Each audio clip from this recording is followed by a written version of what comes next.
আপনি কি জানেন আমাদের বাড়ি, ব্রিজ, হাইওয়ে কিংবা আকাশচুম্বী ভবনের ভেতরে যে শক্তিশালী কাঠামো দাঁড়িয়ে থাকে তার মূল ভরসা কি? হ্যাঁ, সেটি হলো স্টিল রড, বা আমরা যাকে সাধারণভাবে বলি রড। এই রডের শক্তি ছাড়া কোনো বিল্ডিং দাঁড় করানো সম্ভব নয়। কিন্তু কখনো কি ভেবেছেন এই শক্তিশালী রডগুলো আসলে কিভাবে তৈরি হয়? বিশাল ফ্যাক্টরির ভেতরে কি ধাপের মাধ্যমে লোহা গলে শক্তিশালী রডের রূপ নেয়? আজকের ভিডিওতে আমরা একে একে সেই রহস্য উন্মোচন করব। রড তৈরির প্রথম ধাপ হল কাঁচামাল সংগ্রহ। প্রধানত আয়রন ওর, স্ক্র্যাপ মেটাল বা লোহার জঞ্জাল এবং কখনো কখনো কয়লা ব্যবহার করা হয়। এই কাঁচামালগুলো বিশাল ট্রাক বা কার্গো জাহাজে করে ফ্যাক্টরিতে আনা হয়। তারপর এগুলো বড় বড় স্টোরেজ ইয়ার্ডে জমা রাখা হয়।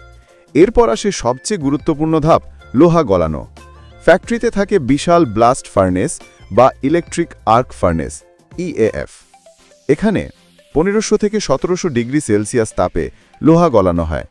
স্ক্র্যাপ লোহা ও আয়রন ওরের সঙ্গে মিশানো হয় কিছু বিশেষ কেমিক্যাল, যেমন লাইমস্টোন, যাতে অপ্রয়োজনীয় ময়লা বা স্ল্যাগ আলাদা হয়ে যায়। গলিত লোহা তরল অবস্থায় বিশাল চুল্লি থেকে বের হয় এবং পরবর্তী ধাপে পাঠানো হয়। গলিত লোহার মধ্যে থাকা কার্বন, সালফার ও অন্যান্য অমিশ্রণ দূর করতে হয়। এজন্য অক্সিজেন ব্লাস্টিং করা হয়। তরল লোহার ভেতরে প্রবাহিত হয় বিশুদ্ধ অক্সিজেন, যা অপ্রয়োজনীয় উপাদান পুড়িয়ে ফেলে। এই ধাপ শেষে লোহা হয়ে ওঠে আরও বিশুদ্ধ ও মজবুত। পরিশোধিত তরল লোহা এরপর কন্টিনিউয়াস কাস্টিং মেশিনে ঢালা হয়। এখানে গলিত লোহা ঠান্ডা হয়ে ধীরে ধীরে শক্ত আকার নিতে শুরু করে। প্রথমে এটি বড় বড় বিলেট বা লম্বাটে আয়াতকার লোহার টুকরোতে রূপান্তরিত হয়। এই বিলেটগুলোই পরবর্তীতে রডে পরিণত হবে। হিটিং ও রোলিং। এবার শুরু হয় মূল ধাপ, রোলিং প্রক্রিয়া। বিশাল বিলেটগুলোকে আবার একটি রিহিট ফার্নেসে প্রবেশ করানো হয়, যেখানে এগুলো 1100 থেকে 1200 ডিগ্রি সেলসিয়াসে গরম হয়। তারপর এগুলোকে বিশাল রোলিং মেশিনের ভিতর দিয়ে পাঠানো হয়। প্রতিবার রোলারের ভেতর দিয়ে গেলে বিলেটের পুরুত্ব কমে যায় এবং ধীরে ধীরে লম্বা সরু আকার নিতে থাকে। এইভাবেই ধাপে ধাপে মোটা বিলেট পরিণত হয় চিকন ও লম্বা স্টিল রডে। থার্মোমেকানিক্যাল ট্রিটমেন্ট।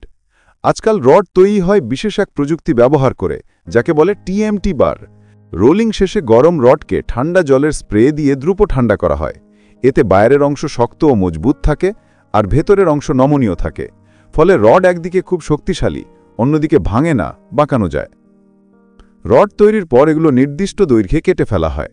সাধারণত 12 মিটার লম্বা রড বানানো হয়। স্বয়ংক্রিয় কাটিং মেশিন এগুলোকে সমান আকারে কেটে দেয়। এরপর এগুলোকে গুচ্ছ আকারে বেঁধে রাখা হয়। ফ্যাক্টরিতে প্রতিটি রডের মান পরীক্ষা করা হয়।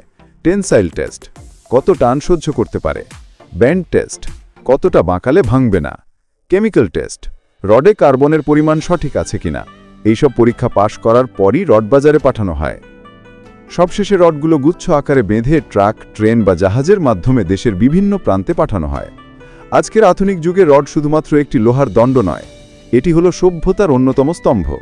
ফ্যাক্টরির ভেতরে আগুন, স্টিল, প্রযুক্তি আর মানুষের পরিশ্রম মিলেই তৈরি হয় এই শক্তিশালী রড, যা আমাদের জীবনে নিরাপত্তা নিশ্চিত করে। আমার ভিডিওটি ভালো লাগলে লাইক দিন ও সাবস্ক্রাইব করুন। সবাই ভালো থাকবেন, সুস্থ থাকবেন। খুদা হাফেজ।